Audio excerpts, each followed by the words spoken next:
Chapter 22, No Tomato Juice. Bat! It was Israel in the parking lot. Is Thor okay? Bat nodded, which made the tears brimming in his eyes spill down his cheeks. Thor is fine, he said. He's right here. He patted the sling. Bat, buddy, I really don't think it was a good idea to bring that thing to your sister's play, Dad said. Thor isn't a thing. Only the thought of the frightened Kit tucked back into his sling kept Bat from yelling the words. Okay, Bat, said Mom in her soothing voice. Let's go home. She opened the rear door of their station wagon and ushered Bat inside. Janie was already sitting in the car in the seat next to Bat. She had changed out of her hoop skirt and crown and back into her regular clothes, but she still had her makeup on and her arms were still crossed. She didn't say anything to Bat when he got into the car. She didn't say anything when Mom got into the front seat and started the engine. And she didn't say anything the whole ride home. Not one word about how Thor had sprayed in the middle of her solo, clearing out the auditorium. Not one word about how Bat had ruined the whole play. Nothing. Bat had wished in the past that Janie would stop talking so much. Right now, though, Bat wished his sister would say something, anything.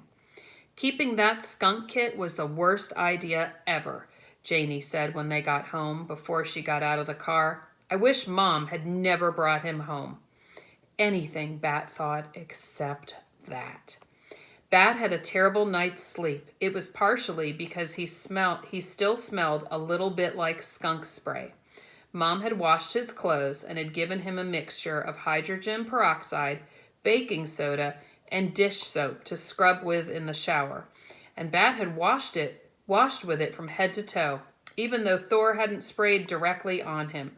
She also called everyone she could think of who was at the show and might have gotten sprayed on to tell them about the recipe. It's the only thing that works, she said over and over into the phone.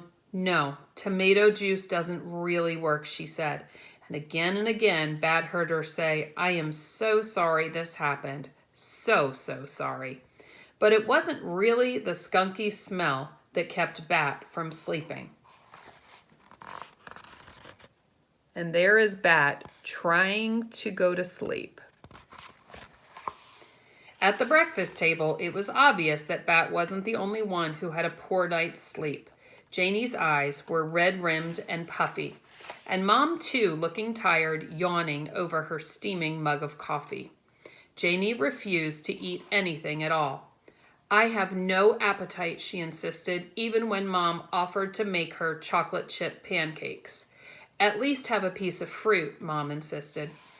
Half the school was there last night, you know, Janie said to Bat. Everyone is going to be making jokes all day. Probably for the rest of the year about my performance stinking. Your performance didn't stink, Bat started to say. He wanted to tell Janie that her performance had been wonderful. That because she was so very wonderful, he'd forgotten to keep Thor tightly tucked in. Because she'd been so great, he'd practically forgotten that he was in a theater at all. But before he could say any of this, she shoved back her chair and stood up. I might as well go to school and get it over with, she said. She took an apple from the bowl on the table and grabbed her lunch bag from the counter. See you later, Mom, she said. She didn't even say goodbye to Bat. She didn't even look at him.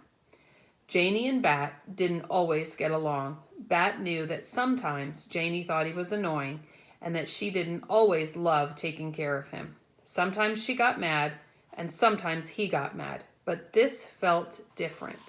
This felt huge. And that is the end of chapter 22.